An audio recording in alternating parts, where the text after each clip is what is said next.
Taste లో good, సిటీలో street food, నగర వాసులను ఉవ్విళ్లూరిస్తున్న వీధి తినుబండారాలు. పూర్తి వివరాలకు చదవండి రేపటి సాక్షి దినపత్రిక. ఏలూరులో కాల్ మనీ వేధింపులు కలకలం రేపుతున్నాయి. తీసుకున్న అప్పుకు అధిక వడ్డీలు వసూలు చేస్తూ తమను మానసికంగా వేధిస్తున్నారని బాధితులు ఆవేదన వ్యక్తం చేస్తున్నారు.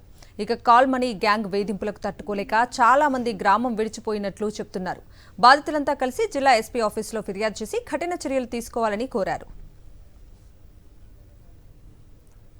ఇదే అంశానికి సంబంధించి మరింత సమాచారం మా ప్రతినిధి రాజు ఏలూరు నుంచి అందిస్తారు. ఏలూరు జిల్లాలో కూడా కాలనాగులు రెచ్చిపోతున్నారు. చూస్తే కనుక అధిక వడ్డీల రూపంలో కూడా పేదలు ఎవరైతే ఉన్నారో వారి దగ్గర కూడా వడ్డీల రూపంలో ఆశ చూపి వారిని కూడా దోచుకునే పరిస్థితి కూడా కనబడుతుంది. చూస్తే కనుక ఉన్నటువంటి ఎవరైతే బాధితులు ఉన్నారో వీరు కూడా జిల్లా ఎస్పీని కూడా కలిసేందుకు వచ్చారు. సుమారు 70 మంది ఇక్కడ ఉన్నటువంటి బాధితులు ఉన్నారు. వీరితో మాట్లాడించే ప్రయత్నం కూడా చేద్దాం. అమ్మ చెప్పండి, మీకు సంబంధించి ఎంత అమౌంట్ ఇచ్చారు, ఏం జరిగింది? కరోనా సమయంలో 1,20,000 రూపాయలు తీసుకోవడం జరిగిందండి.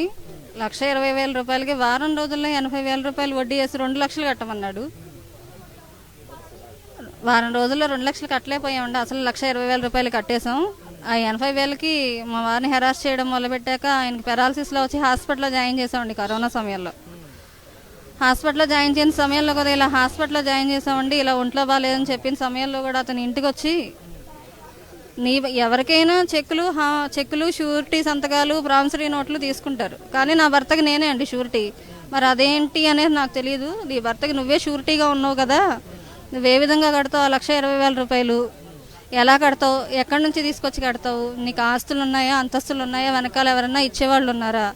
ఎవరూ లేనప్పుడు ఎలా కడదామని తీసుకున్నావు అని అడగడం జరిగిందండి. మీరు అడిగేది కరెక్ట్గా లేదండి, ఎలాగోలాగో తీసుకొచ్చి కడతామంటే నాకు ఇంత టైంలో మీరు కట్టేయాలి అని అనడం జరిగింది. మా వారు లేని సమయంలో కూడా రాత్రిపూట వచ్చి వేధింపులు అండి, మానసికంగా వేధింపులు, శారీరకంగా వేధింపులు. 10:30 టైంకి వచ్చి 12 దాకా వెళ్ళేవాడు కాదు.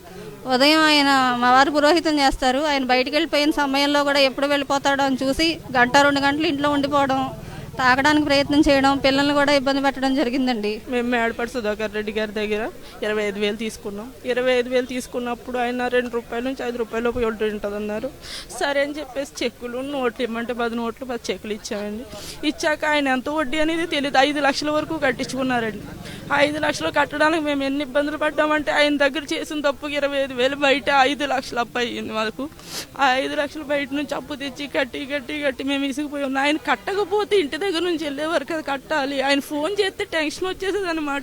భోజనం కూడా ఇసిరేసేవారు మా వారైతే. నేను ఒక్కడినే అని కాదు, ఇలా గౌరవప్రదం వృత్తుల్లో ఉన్న వాళ్ళు 1,000 లక్షల మంది ఇక్కడ ఉన్నారు. వీళ్ళందరూ కూడా ఎవరో ఒకళ్ళ ద్వారా ఆ మేడపాటి సుధాకర్ రెడ్డి అనే అతని దగ్గర ట్రాప్ అయ్యి ఇరుక్కోవడం జరిగిందండి. ఇప్పటిదాకా అతను ఇచ్చే డబ్బులకి తీసుకునే వడ్డీలకి సంబంధం ఉండదు సార్. ఫస్ట్ ఆఫ్ ఆల్ అందరినీ వదిలేసి, మీ కుటుంబ సభ్యులను వదిలేసి 2-3 నెలల పాటు పారిపోయి దాక్కోవాల్సిన పరిస్థితి కూడా అతని వల్ల మాకు ఏర్పడింది. వీరంతా కూడా ఒకటే స్పష్టం చేస్తుంది, ఎవరైతే వడ్డీల రూపంలో అధిక వడ్డీలు వసూలు చేసినటువంటి ఎవరైతే ఉన్నారో మేడపాటి సుధాకర్ రెడ్డి సంబంధించి కూడా అతను కూడా శిక్షించాలని చెప్పి వీరు కూడా కోరుకుని పరిస్థితి కూడా కనపడుతుంది. విజయ్ కుమార్ రాజు, సాక్షి, ఏలూరు జిల్లా నుంచి.